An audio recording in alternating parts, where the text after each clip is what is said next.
আলাইকুম। ওয়ালাইকুম আসসালাম। আসসালামু আলাইকুম। ওয়ালাইকুম আসসালাম। আপু কেমন আছেন আপনি?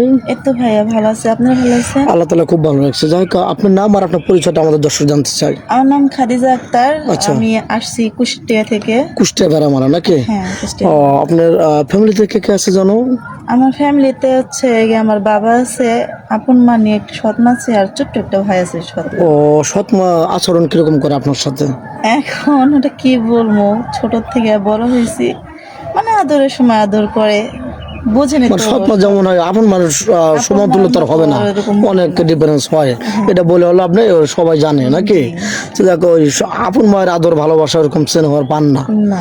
তো এখন আপনি চাচ্ছেন যে আমাদের মাধ্যমে যে একটা ভালো একটা মানুষ পাইলে আপনার বাবার বোঝাটা হালকা হয়। হ্যাঁ, কারণ আমার বাবার বৃদ্ধ হয়ে গেছে গা, আর তারপর সৎ মা ঘরে থাকলে বুঝেনি তো অনেক জায়গা থেকে অনেক অত্যাচার, অনেক জ্বালা যন্ত্রণা। অনেক জায়গা থেকে বিয়ের প্রস্তাব আসছে, কিন্তু যৌতুকের কারণে বিয়ে হইতেছে না। তো আমার পাশের বাড়ি আর কি, আমার আপন চাচাতো বোন, ও আপনাদের এখানে আসছিল। আসার পরে আল্লাহর রহমতে অনেক ভালো একটা ফ্যামিলি তোর বিয়ে হয়েছে, অনেক সুখে আছে।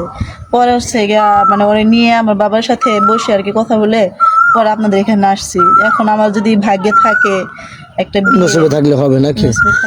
যাক আপনি আপনার বয়স যেহেতু কত বলছেন, 21 বছর নাকি? হ্যাঁ, আমার বয়স 21 বছর। 21 বছর। আপনি কত বছর বয়স হলে মেচুর হবে মনে করেন?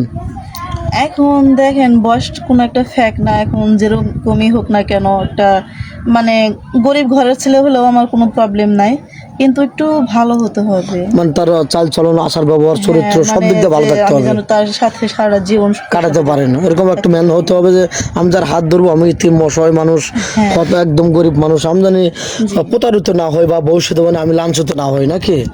একটু ভালো মনের সঙ্গ ফেলে পারে, মানুষ ফেলে পারে, তার বয়সটা বেশি হোক কিন্তু তার মনটা ভালো হতে হবে, এই তো। আচ্ছা, এমন প্রবাসী ভাই আছে তার ওই টাকা পয়সা মেরে দিয়ে তার একটা বেবি থেকে চলে গেছে, এরকম ম্যান হলে চলবে কি আপনার?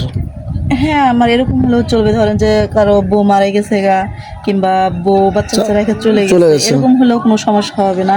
কারণ মানে যাদের বউ চলে যায় আমি শুনছি, তারা বলে মানে দ্বিতীয় বউকে অনেকটাই ভালোবাসে। আর আমি চাবো মানে হচ্ছে আমি তার সংসারে যে তার বাচ্চাদেরকে মানে নিজের বাচ্চার মতো করে রাখার আগলে রাখবেন এরকম। হ্যাঁ। আচ্ছা, এখন তো হয়তো আপনি অসহায়, এই জন্য যেটাই বলতেছি বা আপনি যেটা বলতেছেন এটা কি আসলে বিয়ের পরে ঠিক থাকবে নাকি?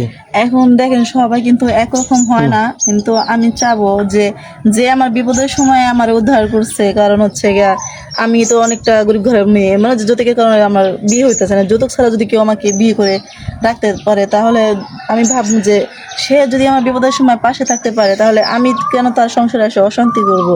আমি চাবো সব সময় তার বিপদে আপদে তার পাশে থাকার জন্য। অনেক সুন্দর কথা বলছেন। আচ্ছা, আপনি কি আদৌ ফোন কিনেছেন? না ভাইয়া, আমার ফ্যামিলি কেউই ফোন চালায় না। আর আচ্ছা, বুঝতে পারছি। যাক, মেয়েটা কোনো ফোন নেই, অনেক কথা বলে ফেললাম। তো যাক, আমাদের নাম্বার দেওয়া থাকবে, ইউটিউব চ্যানেল কর্তৃপক্ষ নাম্বার দেওয়া থাকবে, ইমো হোয়াটসঅ্যাপ থাকবে। কেউ ভিডিও কল দেবেন না, ভিডিও কল দিলে ব্লক করতে বাধ্য হবো। ভালো থাকবেন, সুস্থ থাকবেন। চ্যানেল কর্তৃপক্ষ থেকে এই দোয়া করি। আল্লাহ হাফেজ।